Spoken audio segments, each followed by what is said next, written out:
Cinema എന്ന സ്വപ്നം പലർക്കും ഉണ്ടാകും. പക്ഷേ അതിനെ ജീവിതത്തോട് ചേർത്ത് ജീവിക്കാൻ കഴിയുന്നത് വളരെ കുറച്ചു പേർക്കാണ്.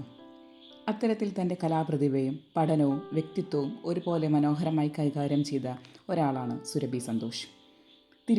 തിരുവനന്തപുരം സ്വദേശികളായ സിന്ധുവിൻ്റെയും സന്തോഷ് കുമാറിൻ്റെയും മകളായി ജനിച്ച സുരഭിയുടെ ബാല്യം ഇന്ത്യയിലെ വിവിധ നഗരങ്ങളിലൂടെയായിരുന്നു. ഇന്ത്യൻ സൈന്യത്തിൽ കേണലായിരുന്ന അച്ഛൻ്റെ ജോലി കാരണം സ്ഥിരമായ സ്ഥലം മാറ്റങ്ങൾ ഉണ്ടായിരുന്നു. പുതിയ സ്കൂളുകൾ, പുതിയ സുഹൃത്തുക്കൾ, പുതിയ നഗരങ്ങൾ. അതിനിടയിലും കലകളോടുള്ള ഇഷ്ടം ഒരിക്കലും കുറഞ്ഞില്ല. ബാല്യത്തിൽ തന്നെ ഭരതനാട്യം അഭ്യസിച്ച സുരഭി വീണ വായിക്കാനും പഠിച്ചു. പഠനത്തിലും അത്രമേൽ ശ്രദ്ധ പുലർത്തിയ അവൾ പിന്നീട് BA LLB പൂർത്തിയാക്കിയ നിയമപഠന രംഗത്തേക്കും കടന്നു. ക്യാമറയ്ക്ക് മുന്നിലെത്തിയത് മോഡലിങ്ങിലൂടെയായിരുന്നു. ലാളിത്യവും ആത്മവിശ്വാസം ചേർന്ന മുഖം പരസ്യലോകത്തിൻ്റെ ശ്രദ്ധ പിടിച്ചുപറ്റി.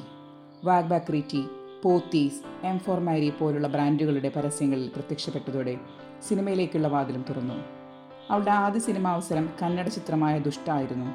പിന്നീട് ജഡായു എന്ന ചിത്രവും ചെയ്തു. സിനിമയിലേക്കുള്ള യാത്ര അത്ര എളുപ്പമായിരുന്നില്ല. സിനിമ പശ്ചാത്തലമില്ലാത്ത ഒരാളായതിനാൽ ഓരോ അവസരത്തിലും ഏറെ കാത്തിരിക്കേണ്ടി വന്നു. ചില സമയങ്ങളിൽ നീണ്ട ഇടവേളകളുണ്ടായി. എന്നാൽ അതൊന്നും സുരഭിയെ പിന്നോട്ടടിച്ചില്ല. വീണ്ടും ശക്തമായി തിരിച്ചു വരണമെന്ന ആഗ്രഹം അവളെ മുന്നോട്ട് നയിച്ചു. മലയാള സിനിമയിലെത്തിയപ്പോൾ പ്രേക്ഷകർ കൂടുതൽ അടുത്തറിഞ്ഞത് കുട്ടനാടൻ മാർപ്പാപ്പ എന്ന ചിത്രത്തിലൂടെയായിരുന്നു.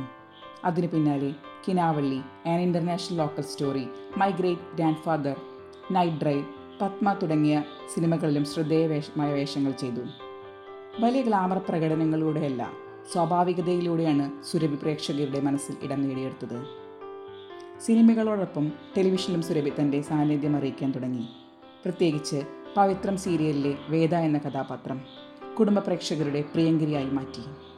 അതോടെ സിനിമാ നടി എന്നതിലുപരി വീട്ടുകാരുടെ സ്വന്തം താരമായി സുരഭി മാറി. ജീവിതത്തിൻ്റെ മറ്റൊരു മനോഹരമായ അധ്യായം തുടങ്ങിയത് സംഗീതത്തിലൂടെയായിരുന്നു. ബോളിവുഡ് ഗായകനായ പ്രണവ് ചന്ദ്രനുമായി ഉണ്ടായ സൗഹൃദം പിന്നീട് പ്രണയത്തിലേക്കും വിവാഹത്തിലേക്കും എത്തി. 2024 കോവളത്ത് നടന്ന അവരുടെ വിവാഹം സോഷ്യൽ മീഡിയയിൽ വലിയ ശ്രദ്ധ നേടിയിരുന്നു. മുംബൈയിലാണ് വളർന്നതെങ്കിലും പയ്യന്നൂർ സ്വദേശിയായ പ്രണവും സുരഭിയും ചേർന്ന ആ ജീവിതയാത്ര ആരാധകർ ഏറെ സന്തോഷത്തോടെ സ്വീകരിച്ചു. ഇന്ന് സുരഭി സന്തോഷ് ഒരു നടി മാത്രമല്ല, കല, വിദ്യാഭ്യാസം, കുടുംബം, കരിയർ എല്ലാം ഒരുപോലെ മനോഹരമായി തുലനം ചെയ്ത് മുന്നേറുന്ന ഒരു വ്യക്തിയുമാണ്. പുഞ്ചിരിയിലൂടെ സംസാരിക്കുന്ന, ലാളിത്യത്തിൻ്റെ ഹൃദയം കീഴടക്കുന്ന ഒരു യാത്രയുടെ പേരാണ് സുരഭി സന്തോഷ്. നിങ്ങളുടെ പ്രിയപ്പെട്ട താരങ്ങളുടെ വിശേഷങ്ങളും വാർത്തകളും നേരത്തെ അറിയാൻ ആദ്യം നിങ്ങൾ ഈ ചാനൽ സബ്സ്ക്രൈബ് ചെയ്യുക. അതിനുശേഷം ലൈക്ക് ചെയ്യുക.